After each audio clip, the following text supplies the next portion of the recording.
2023년 1월 17일 화요일 매일 말씀 묵상 시간입니다. 오늘 매일 말씀 묵상에서는 민수기 9장 15절부터 10장 36절까지의 말씀 안에서 하나님께서 다양한 방법을 통해 우리의 삶을 선한 길로 인도하심에 대해 살펴보고 은혜 받는 시간을 가지려고 합니다. 그럼 함께 말씀을 읽어볼까요?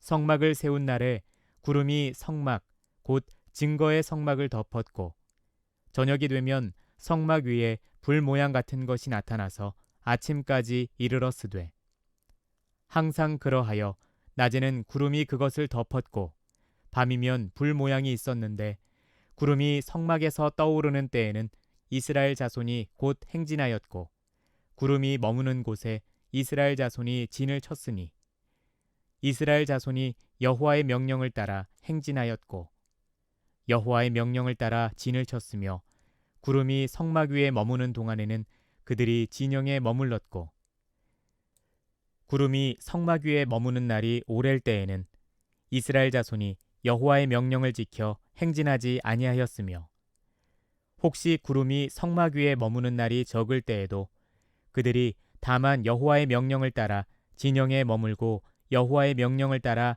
행진하였으며 혹시 구름이 저녁부터 아침까지 있다가 아침에 그 구름이 떠오를 때에는 그들이 행진하였고 구름이 밤낮 있다가 떠오르면 곧 행진하였으며 이틀이든지 한 달이든지 1년이든지 구름이 성막 위에 머물러 있을 동안에는 이스라엘 자손이 진영에 머물고 행진하지 아니하다가 떠오르면 행진하였으니 곧 그들이 여호와의 명령을 따라 진을 치며 여호와의 명령을 따라 행진하고 또 모세를 통하여 이르신 여호와의 명령을 따라 여호와의 직임을 지켰더라.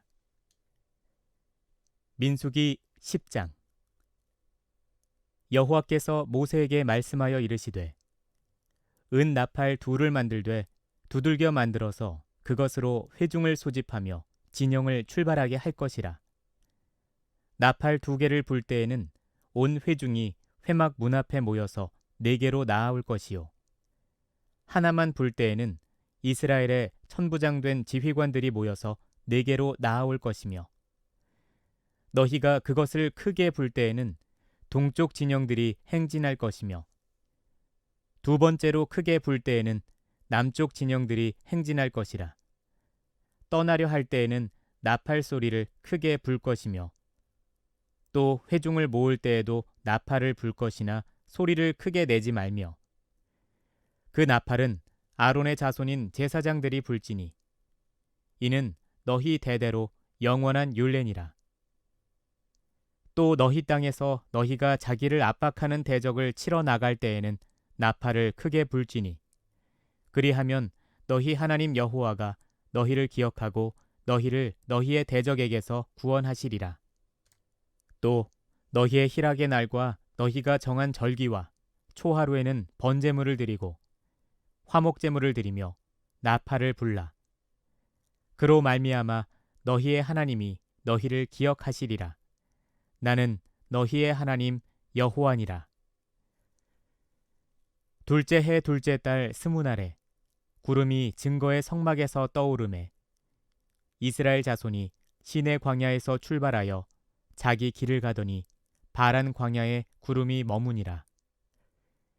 이와 같이 그들이 여호와께서 모세에게 명령하신 것을 따라 행진하기를 시작하였는데 선두로 유다 자손의 진영의 군기에 속한 자들이 그들의 진영별로 행진하였으니 유다 군대는 암미나답의 아들 나손이 이끌었고 이사갈 자손 지파의 군대는 수알의 아들 느다넬이 이끌었고 스불론 자손 지파의 군대는 헬론의 아들 엘리압이 이끌었더라.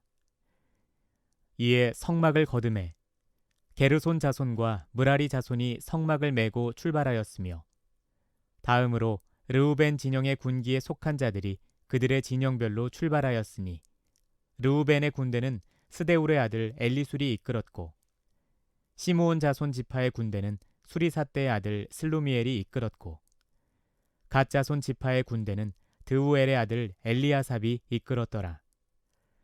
고하디는 성물을 메고 행진하였고 그들이 이르기 전에 성막을 세웠고 다음으로 에브라임 자손 진영의 군기에 속한 자들이 그들의 진영별로 행진하였으니 에브라임 군대는 암미후세 아들 엘리사마가 이끌었고 므낫세 자손 지파의 군대는 브다술의 아들 가말리엘이 이끌었고 베냐민 자손 지파의 군대는 기드오니의 아들 아비단이 이끌었더라. 다음으로 단 자손 진영의 군기에 속한 자들이 그들의 진영별로 행진하였으니 이 군대는 모든 진영의 마지막 진영이었더라. 단 군대는 암미사떼의 아들 아히에셀이 이끌었고 아셀 자손 지파의 군대는 오그란의 아들 바기엘이 이끌었고 납달리 자손 지파의 군대는 에난의 아들 아히라가 이끌었더라. 이스라엘 자손이 행진할 때에 이와 같이 그들의 군대를 따라 나아갔더라. 모세가 모세의 장인 미디안 사람 르우엘의 아들 호밥에게 이르되 여호와께서 주마하신 곳으로 우리가 행진하나니 우리와 동행하자. 그리하면 선대하리라. 여호와께서 이스라엘에게 복을 내리리라 하셨느니라. 호밥이 그에게 이르되 나는 가지 아니하고 내 고향 내 친족에게로 가리라. 모세가 이르되 청하건대 우리를 떠나지 마소서. 당신은 우리가 광야에서 어떻게 진칠지를 아나니 우리의 눈이 되리이다. 우리와 동행하면 여호와께서 우리에게 복을 내리시는 대로 우리도 당신에게 행하리이다. 그들이 여호와의 산에서 떠나 3일 길을 갈 때에 여호와의 언약궤가 그 3일 길에 앞서가며 그들의 쉴 곳을 찾았고 그들이 진영을 떠날 때 낮에는 여호와의 구름이 그 위에 덮였었더라. 궤가 떠날 때에는 모세가 말하되 여호와여 일어나사 주의 대적들을 흩으시고 주를 미워하는 자가 주 앞에서 도망하게 하소서 하였고 궤가 쉴 때에는 말하되 여호와여 이스라엘 종족들에게로 돌아오소서 하였더라. 하나님 나라의 여정은 홀로 걷는 걸음이 아닙니다. 우선 이렇게 함께하는 우리 여수한빛교회 형제자매들이 있을 수 있겠고요. 또 여러분의 그 걸음에 하나님께서 함께 하십니다. 때론 느껴지지 않지만 다 헤아려 알 수 없는 신비와 보호로 우리의 발걸음을 인도하시죠. 한 걸음 한 걸음 순종해 나갈 때 마침내 영광의 그날에 이르게 됩니다. 당시 이스라엘의 걸음이 그러했습니다. 성막을 세우면 구름이 덮었고 저녁이 되면 이 불 모양 같은 것이 나타나 아침까지 밝혔습니다. 하나님이 임재하여 함께 하신다는 증거였죠. 하나님께서는 이 성령 안에서 당신의 백성과 함께 하십니다. 고요와 평안 가운데 그분의 이름을 부를 때 눈을 열어 주님의 임재를 볼 수 있게 달라고 함께 기도합시다. 이렇듯 구름이 성막에서 떠오르면 그들은 행진하였고 또한 머물면 그 자리에서 진을 쳤습니다. 이틀이든 한 달이든 1년이든 구름이 머무는 동안 행진을 멈추고 함께 그 자리에 머물렀죠. 믿음의 여정은 주님과 호흡을 맞춰서 걷는 것입니다. 나를 내려놓고 인내와 순종으로 인도함을 받는 것이죠. 조급해하지 말고 주님의 인도하심을 따라 걸을 수 있어야 합니다. 그렇게 오늘 우리가 읽었던 본문에서는 이 여호와의 명령을 따라라는 말이 계속 반복이 됩니다. 주의 명령을 따라 진을 치고 주의 명령을 따라 행진하고 또한 주의 명령을 따라 자기에게 맡겨진 임무를 지켜냈습니다. 내 뜻과 의욕, 내 계획과 욕망이 없을 수 없습니다. 그렇지만 믿음이란 그러한 자기를 부정하고 하나님의 명령에 순종하는 것입니다. 영적 여정의 성패는 사랑과 순종의 사람으로 지어지는 데 있습니다. 그러한 하나님의 인도하심은 개인이나 공동체마다 각기 다릅니다. 그 방법도 다르고 또한 인도하시는 길조차도 다릅니다. 그 인도의 방식을 획일적으로 규정할 수가 없습니다. 그러나 일반적인 원리가 없는 것은 아닙니다. 이 특수성을 인정을 하더라도 너무 지나치게 개인의 신앙에만 빠지지 않도록, 개인적인 경험에만 빠지지 않도록 우리는 조심해야 합니다. 그것이 바로 우리가 함께 교회로 모여 서로의 신앙을 나누면서 자신의 신앙을 점검하는 이유이기도 합니다. 그렇다면 오늘 본문 말씀에서 하나님께서 백성을 인도하는 방식은 무엇일까요? 언약궤가 3일길을 앞서가며 쉴 곳을 찾았고 낮에는 구름을 덮어 보호하였습니다. 모세는 궤가 떠나거나 쉴 때마다 도움을 구했습니다. 인도에 다양한 방식이 있을 수 있겠지만 결국 참된 인도자는 오직 주님뿐이십니다. 내 지혜와 방법에 의지하기보다 예비하시고 이끄시는 나의 참 목자 되신 주님을 의지할 수 있어야 합니다. 여러분의 지나온 신앙의 여정 그리고 삶을 돌아보십시오. 하나님께서 함께 하시면서 보호하고 인도하셨습니까? 때로는 순종치 않아 방황과 시련의 시간을 보내기도 하였고, 때로는 주님의 인도하심 안에서 기쁨 가운데 생명과 평안을 경험하기도 합니다. 중요한 것은 우리가 우리의 생각을 버리고 이 성령의 소욕에 순종하며 주의 영광의 길에 이룰 수 있어야 한다는 것이죠.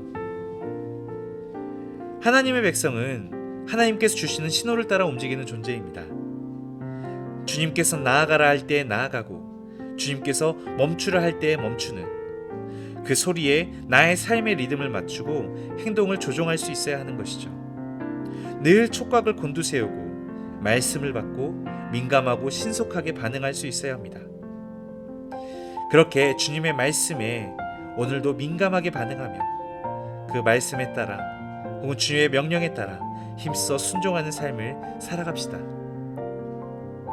그러한 삶을 살기 위해서 오늘 본문 말씀과 연관된 질문을 여러분에게 던집니다. 여러분, 이스라엘 백성들과 같이 우리의 험난한 광야와 같은 삶 가운데서 이 삶을 주의 뜻대로 맞추기 위해 필요한 것은 무엇일까요? 어떠한 삶의 자세일까요? 또 그러한 하나님의 메시지를 대하는 우리의 태도는 어떠해야 할까요? 이 질문과 함께 오늘 하루 어떻게 주의 말씀에 반응하며 살아갈지를 고민하고 결단하는 은혜의 시간이 되기를 바랍니다. 기도하겠습니다. 하나님, 오늘 하루도 주의 말씀으로 하루를 엽니다. 우리의 삶 가운데 주의 인도하심을 바랍니다. 주님께서 우리의 삶의 여정을 함께 하시니 주님과 함께 주의 인도를 따라 매일을 순종의 걸음으로 채워가게 하여 주시옵소서. 주의 말씀에 촉각을 곤두세우고 민감하고 신속하게 반응하는 영적으로 깨어있는 우리 여수한빛교회 가족들이 되게 하시고, 선한 길로 인도하실 때 겸손히 마음을 열고 주의 말씀에 순종하길 결단하며 이 시간 예수 그리스도의 이름으로 기도합니다. 아멘. 기도의 시간을 이어가며 몇 가지 기도의 제목을 놓고 함께 중보해 주시기를 요청드립니다. 이 다시 추워지는 날씨 속에서 다들 건강히 잘 지내고 계신가요? 감기를 비롯한 여러 질병과 병막 가운데서 우리 모두가 건강할 수 있도록 이 시간 함께 기도합시다. 또 이어서 기도할 때 내 삶이 주님의 인도하심에 민감하게 반응하고 또 주의 말씀 앞에서 내가 순종할 수 있는 마음이 생기도록, 그리고 더 나아가 우리 여수한빛교회가 주의 인도하심을 따르는 교회가 될 수 있도록 함께 기도합시다. 기도하겠습니다.